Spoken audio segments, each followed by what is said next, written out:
এই সুনামগঞ্জ পৌর শহরে দিন দিন যানজট বৃদ্ধি পাচ্ছে। বিশেষ করে অবৈধ অটো রিকশার দৌরাত্মের কারণে সুনামগঞ্জ পৌর শহরে ট্রাফিক পয়েন্ট, পৌর মার্কেট, মধ্যবাজার এবং পুরাতন বাস স্ট্যান্ড এলাকায় যানজট দেখা যাচ্ছে। আমি এখন দাঁড়িয়ে আছি সুনামগঞ্জ ট্রাফিক পয়েন্ট সংলগ্ন পৌর মার্কেট এলাকায়।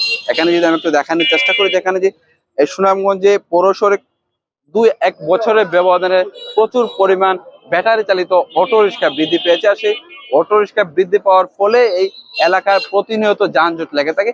এছাড়া সুনামগঞ্জ পৌর শহরের যে পৌর মার্কেট বা মধ্যবাজারের যে সড়কটা হচ্ছে, এই দুই সড়কে ফুটপাত রয়েছে। আপনারা এখানে দেখতে পাচ্ছেন যে সুনামগঞ্জ যে পৌর শহরের যে একেবারে মধ্যবর্তী যেটা পৌর মার্কেট, এখানে প্রতিদিন সন্ধ্যার পর এবং দিনে প্রচুর পরিমাণ যানজটের সৃষ্টি হয়। ট্রাফিক বিভাগ যানজট মুক্ত রাখতে আপ্রাণ চেষ্টা চালালেও কিন্তু এই যে অবৈধ অটো রিক্সা এবং ব্যাটারি চালিত রিক্সার কারণে যানজট প্রতিদিনে বৃদ্ধি পাচ্ছে। এতে এখানকার চলাচলের যে পরিবহন রয়েছে কিংবা সাধারণ জনগণ তারা ভোগান্তিতে পড়ছেন।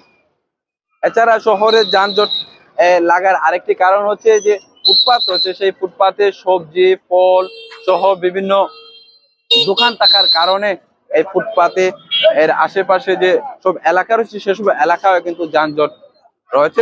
এছাড়া সুনামগঞ্জ পৌর এলাকার যে পুরাতন বাস স্টেশন রয়েছে, সেই বাস স্টেশনে ঢাকাগামী যে সব বাস রয়েছে সেসব বাস থাকার কারণে সন্ধ্যার পর পুরাতন বাস স্ট্যান্ড এলাকায়ও যানজট হয়। এছাড়া এই শহরে যানজট নিরসনে স্থানীয়রা বলছেন যেখানে যদি ফুটপাত দখল মুক্ত করা যায় এবং অবৈধ অটো রিকশার দৌরাত্ম্য বন্ধ করা যায়, তাহলে এই সড়কে যানজট কিছুটা নিরসন হবে। আর যানজট নিরসন হলে এই সুনামগঞ্জ শহরে বসবাসকারী সাধারণ মানুষ যারা আছেন তাদের ভোগান্তিও কমবে। সুনামগঞ্জের পৌর মার্কেট থেকে সুনামগঞ্জে পৌর শহরের যানজট নিয়ে এই ছিল আমার কাছে সর্বশেষ।